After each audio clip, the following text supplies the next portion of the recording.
Oke, baik teman-teman, selamat malam. Perkenalkan, nama lengkap saya Yohanes Batowoso dengan NIM 24115993 kelas 24F02. Saya dari Prodi Informatika dan dari Universitas Amikom Yogyakarta. Jadi di sini saya akan menjelaskan tentang evolusi komputer dari generasi pertama sampai saat ini dan juga perkembangan arsitektur dari komputer. Kita langsung saja ke materinya.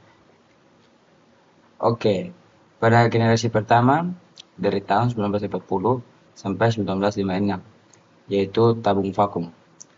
Untuk ciri utamanya tersendiri, yaitu menggunakan vakum tube sebagai komponen utamanya, ukurannya sangat besar dan cepat panas.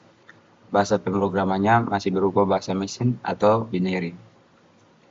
Untuk contoh komputernya yaitu ENIAC, atau biasa disebut dengan Electronic Numerical Integrator and Computer, dan juga UNIVAC yaitu Universal Automatic Computer. Untuk kelebihannya sendiri yaitu dapat melakukan perhitungan otomatis pertama kali secara elektronik.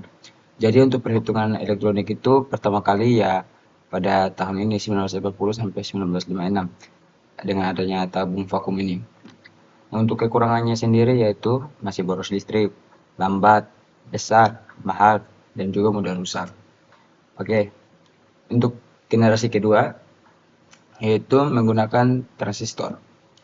Ciri utamanya sendiri yaitu menggunakan transistor itu sebagai pengganti tabung vakum pada generasi pertama tadi. Ukurannya lebih kecil, cepat, dan hemat energi. Sudah menggunakan bahasa assembly dan bahasa tingkat tinggi seperti COBOL dan Fortran. Untuk contoh komputernya sendiri yaitu ada IBM 1401 dan IBM 7090. Kelebihannya lebih efisien, lebih cepat, dan lebih tahan lama.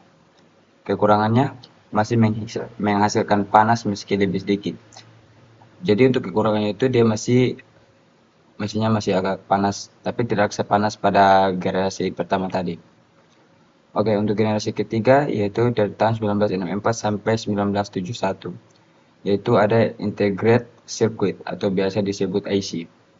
Ciri utamanya yaitu menggunakan IC yang berisi banyak transistor miniatur. Lalu ukuran komputer makin kecil dan kecepatan meningkat drastis.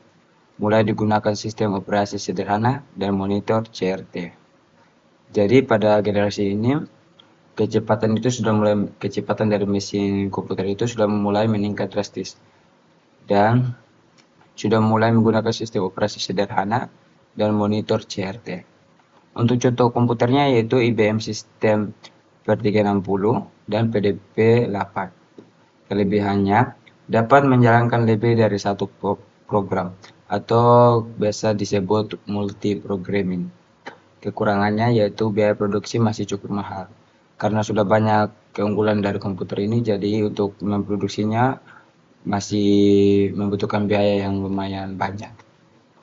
Oke, generasi keempat yaitu dari 1971 sampai 1980-an, mikroprosesor. Ciri utamanya yaitu diperkenalkannya mikroprosesor atau CPU. Mulai muncul komputer pribadi atau yang biasa teman-teman tahu PC. Lalu penggunaan bahasa pemrograman tingkat tinggi seperti Pascal, bahasa C, dan Basic. Jadi bahasa pemrograman seperti Pascal, bahasa C, dan Basic itu sudah mulai muncul pada generasi keempat ini. Contoh komputernya yaitu Apple II, IBM PC. Kelebihannya sendiri yaitu ukurannya lebih kecil, harga lebih terjangkau, kecepatan lebih tinggi, dan mudah digunakan. Namun kekurangannya ketergantungan pada daya listrik. Oke, kita next.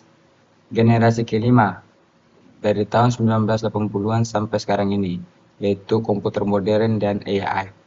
Nah, sekarang ini sudah sangat pesat ya teman-teman. Jadi untuk ciri utamanya itu menggunakan mikroprosesor berkecepatan tinggi seperti VLSI, bahkan ULC. Lalu muncul teknologi komputer, jaringan internet, AI, dan cloud computing. Pemrosesan data berbasis paralel, kuantum, dan neural network.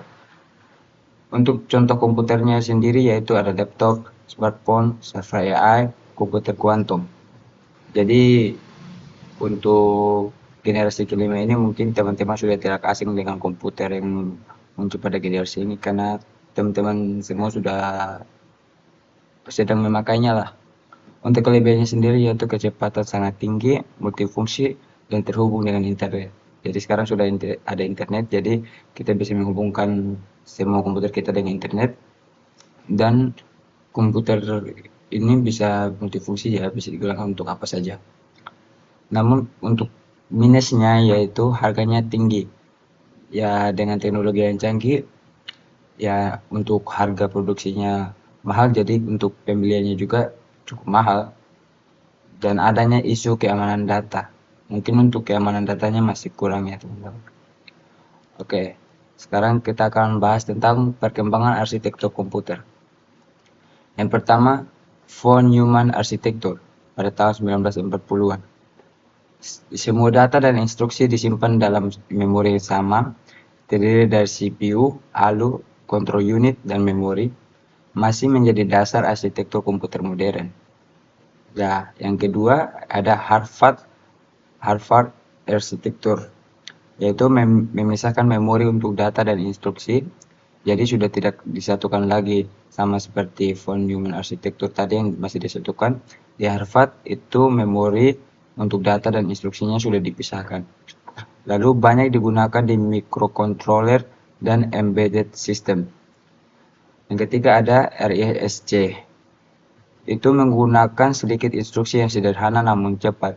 Jadi instruksinya itu sudah sederhana namun cepat. Contohnya itu prosesor ARM dipakai di smartphone.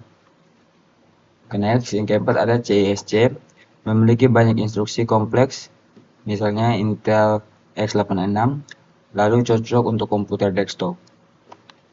Yang kelima ada paralel dan distribute arsitektur. Banyak prosesor bekerja bersamaan. Jadi ini sudah multi-core CPU dan GPU ya. Jadi prosesornya sudah bekerja bersamaan. Yang keenam atau terakhir yaitu quantum architecture. Ini sudah modern, menggunakan qubit untuk komputasi eksponensial yang cepat.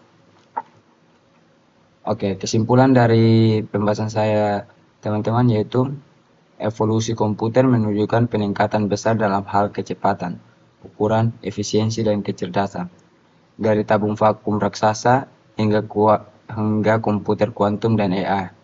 Perkembangan arsitektur dan teknologi terus membawa komputer menjadi lebih kecil, cepat, dan pintar.